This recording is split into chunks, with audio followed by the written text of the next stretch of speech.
El contexto nacional. La Argentina fue uno de los países del Nuevo Mundo que más inmigrantes recibió en el periodo de emigración de masas. Si bien en términos absolutos la cantidad de inmigrantes que se instalaron en el país entre 1880 y 1930 fue inferior a la de los que se dirigieron a Estados Unidos, la Argentina fue el país que tuvo mayor proporción de extranjeros con relación a su población total. De acuerdo con los datos del censo de 1914, una tercera parte de los habitantes del país estaba compuesta por extranjeros. ¿Por qué tantos inmigrantes decidieron instalarse en nuestro país? ¿Qué ofrecía la Argentina como factores de atracción durante la época de las migraciones masivas? Hay que considerar que desde las últimas décadas del siglo pasado, el país ingresó en una etapa de expansión económica sin precedentes, acompañada por un proceso de pacificación política y consolidación de las instituciones. Todo ello favoreció la llegada de inmigrantes y convirtió a la Argentina en uno de sus destinos privilegiados. Si bien en términos absolutos la cantidad de inmigrantes que se instalaron en nuestro país fue inferior a las que se dirigieron a Estados Unidos, como acabamos de decir, la Argentina fue el país que tuvo mayor proporción de extranjeros. Hay que considerar que desde las últimas décadas del siglo pasado ingresó el país en una etapa de expansión económica sin precedentes, acompañada por un proceso de pacificación política y consolidación de las instituciones. La organización política e institucional y la modernización económica y social fueron los pilares en los que se asentó el proceso de transformación. En este marco, la inmigración fue el resultado de un esfuerzo consciente de parte de las élites que dirigieron la organización del país para sustituir su vieja estructura heredada de la sociedad colonial con una estructura social inspirada en los países más avanzados de Occidente. El propósito principal y explícito no era solamente el de poblar el desierto, sino también el de modificar sustancialmente la composición de su población, sumando a la población nativa la inmigración europea que debía transmitir sus valores al conjunto de habitantes del país. Estas ideas aparecieron ya explicitadas en las bases y puntos de partida para la organización política de la República Argentina, escrita por Juan Bautista Alberti, cuya primera edición fue publicada en mayo de 1852. A pocos meses de la derrota de Rosas en Caseros, Alberti veía la inmigración como un medio de progreso y de cultura para América del Sur. Para Alberti, la Argentina debía recibir, a través de inmigrantes, el espíritu vivificante de la civilización europea. Ellos introducirían hábitos de orden y de buena educación, hábitos de industria y laboriosidad, y los transmitirían al conjunto de la población del país. Alberti veía en la inmigración una de las claves para el desarrollo de la Argentina, ya que los habitantes de los países más industrializados, es decir, los del norte de Europa, al radicarse en nuestro país, harían posible que éste se transformara y se convirtiera en una nación avanzada. Alberti creía en lo que él designaba como la educación de las cosas, que consistía en educar con el ejemplo, con la enseñanza de habilidades concretas, más que con la enseñanza humanística y formal. Para fomentar la inmigración, Alberti proponía una serie de medidas concretas.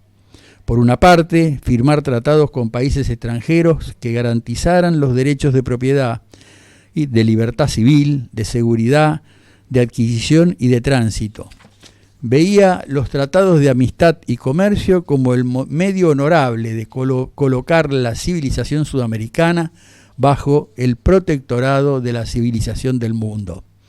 En segundo término, el gobierno debería fomentar la inmigración espontánea, otorgando a los inmigrantes franquicias que le hagan olvidar su condición de extranjeros, siguiendo el modelo de Estados Unidos. En tercer lugar, sostenía que la tolerancia religiosa era un elemento clave y presentaba para América Española un dilema fatal: o católica exclusivamente y despoblada, o poblada y próspera y tolerante en materia de religión.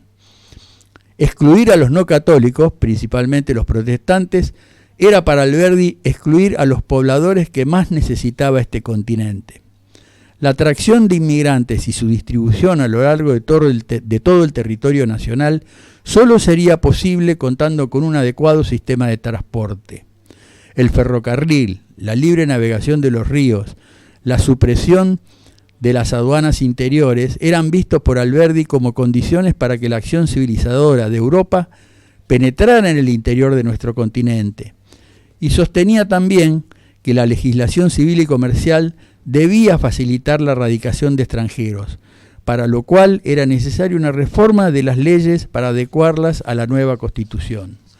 Las bases fue uno de los textos en los que se inspiró la Constitución de 1853, que en su artículo 25 establece que el gobierno federal fomentará la inmigración europea y no podrá restringir, ni limitar, ni gravar con impuesto alguno la entrada en el territorio argentino de los extranjeros que traigan como objeto labrar la tierra, mejorar las industrias e introducir y enseñar las ciencias y las artes.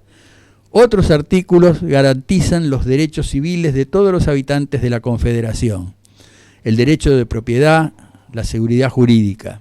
El artículo 20 establece que los extranjeros gozan en el territorio de la Confederación. Recuerdan que la Confederación, que la República Argentina en ese momento estaba organizada bajo la forma de una confederación, con sede capital, con sede en Paraná, de todos los derechos civiles del ciudadano, que el ciudadano pueda ejercer su industria, comercio y profesión, poseer bienes raíces, comprarlos y enajenarlos, navegar los ríos y costas, ejercer libremente su culto, testar, casarse conforme a las leyes, y no están obligados a admitir la ciudadanía ni a pagar contribuciones forzosas extraordinarias. Si bien tanto el gobierno de la Confederación como el de la provincia de Buenos Aires tomaron diversas medidas para fomentar la inmigración, recién en 1876, durante la presidencia de Avellaneda, se promulgó la Ley 817 de Inmigración y Colonización, sancionada el 19 de octubre de dicho año.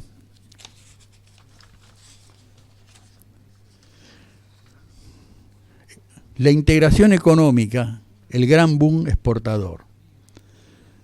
Breve consideración del orden oligárquico. En 1880, Julio Argentino Roca accedió a la presidencia nacional.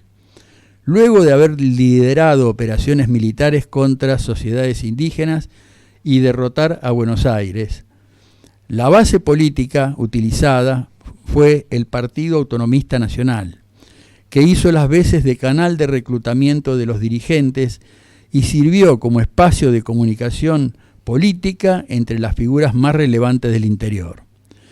A su vez, la Liga de Gobernadores brindó sustento al poder político, el cual descansaba en un sistema de representación basado en la llamada lista completa, recurso que le garantizaba al PAN la unanimidad en el Congreso y la exclusión de minorías políticas.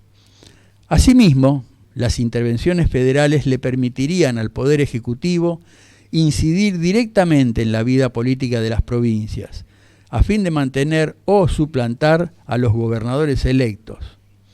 En definitiva, durante el primer gobierno de Roca, adquirió la forma el complejo diseño que garantizaba al presidente, a los gobernadores y a los miembros del Senado un rol decisivo en la sucesión presidencial, mecanismo que comenzó a funcionar ya en la elección del hombre que sustituyó a Roca y gobernó entre 1886 y 1890, Miguel Juárez Celman.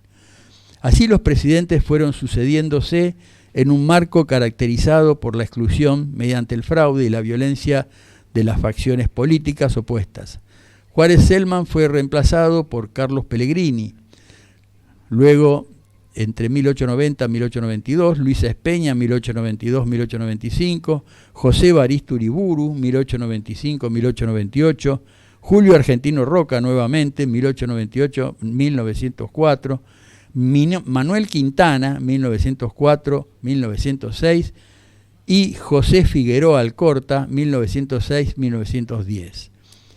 En el gobierno de Roca, la principal figura política del período, se sancionaron leyes importantes. En materia educativa se aprobó la Ley de Educación Común, 1420, que establecía la escolaridad primaria obligatoria y laica. A nivel jurídico se dictaron los códigos de comercio y de procedimientos en materia civil y comercial, ambos fundamentales para garantizar el accionar económico de los individuos. En cuanto a lo económico, se fundó el Banco Hipotecario Nacional. A esta se le suman medidas de secularización que llevaron el conflicto con la Iglesia y fueron continuadas en el gobierno de Juárez Celman, por ejemplo, con la Ley de Matrimonio Civil y de Registro Civil de las Personas. La gestión de este último terminó en un contexto de crisis económica, como veremos más adelante, y política. En 1890 se creó la Unión Cívica, de la cual se escindió la Unión Cívica Radical, y se llevó a cabo la llamada Revolución del Parque, movimiento organizado por civiles y militares que era heterogéneo y reunía católicos, nacionalistas y autonomistas. Lo significativo es que con la renuncia de Juárez Celman se inició un proceso que acabaría finalmente con la reforma de la ley electoral en 1912. Resulta paradójico que justamente la élite liberal que impulsaría la inserción de la Argentina en el mercado mundial como exportador de productos primarios no se mostrara tan predispuesta para adoptar una postura liberal en cuanto a lo político. La toma de las decisiones en esta última esfera se hallaba restringida a un acotado grupo de personas, a las que se le solía denominar notables, mientras que la mayoría de la población no tenía una activa participación política. Para decirlo de otro modo, el liberalismo económico no tuvo correlato a nivel político, situación que se modificó en parte luego de 1912. En detrimento de las interpretaciones que identificaban solo a los grandes terratenientes pampeanos y los capitalistas extranjeros entre la base política del orden oligárquico, las investigaciones más recientes apuntan en otro sentido. La competitividad política de la época fue más importante de lo que a priori puede suponerse. La presencia de grupos políticos opuestos al oficialismo adquirió notoriedad en las instituciones republicanas. No obstante, las diferencias a nivel político no se tradujeron en críticas de la oposición sobre la política económica oficialista. Además, para rebatir ciertas ideas tradicionales muy instaladas en el sentido común, vale advertir que el PAN le otorgó una importancia nada desdeñable a la industria, como se evidencia, por ejemplo, a través del aumento de la protección arancelaria en relación con épocas precedentes, y a veces contra intereses del sector exportador. La producción industrial permitía dos cosas. En primer lugar, poner a disposición de los sectores urbanos una fuente de empleo considerable. Y en segundo lugar, dinamizar el crecimiento económico en el interior argentino. Aspectos que retomaremos a lo largo de la charla. La expansión económica, el desplazamiento de la frontera productiva y la conformación de un mercado nacional. La situación económica de la Argentina hacia 1880 no puede comprenderse si se descuidan una serie de aspectos que fueron esenciales para el naciente Estado y tuvieron lugar en las 5 décadas precedentes. Cabe mencionar al respecto la apertura mercantil hacia el exterior, que contribuyó a la diversificación de importaciones y exportaciones. El desarrollo de la ganadería, primero vacuna y luego lanar. Los cambios en la actividad agrícola, las mejoras en el rubro transportes, la consolidación de los derechos de propiedad, la creciente llegada de inmigrantes europeos que se concentraban en las actividades más dinámicas y, por último, el avance sobre las fronteras. Desde luego hubo transformaciones que no ocurrieron de manera apacible, ya que las nuevas pautas desafiaban muchas prácticas consuetudinarias relacionadas con el empleo de los recursos, la ocupación de la tierra sin título, el libre acceso a montes y aguadas, el desarrollo de actividades que de ninguna manera podían competir con la producción en gran escala. Sin duda, dos de los pilares que sustentaron el crecimiento económico a fines del siglo XIX fueron la ocupación de nuevas tierras y la unificación de un mercado nacional a partir de fragmentados espacios comerciales precedentes. Procesos ambos que fueron prolongados y complejos. En lo que respecta al primero, que tenía como antecedentes el periodo independiente de las que tenía como precedente. Sin duda, dos de los pilares que sustentaron el crecimiento económico a fines del siglo XIX fueron la ocupación de nuevas tierras y la unificación de un mercado nacional a partir de fragmentados espacios comerciales precedentes. Procesos ambos que fueron prolongados y complejos.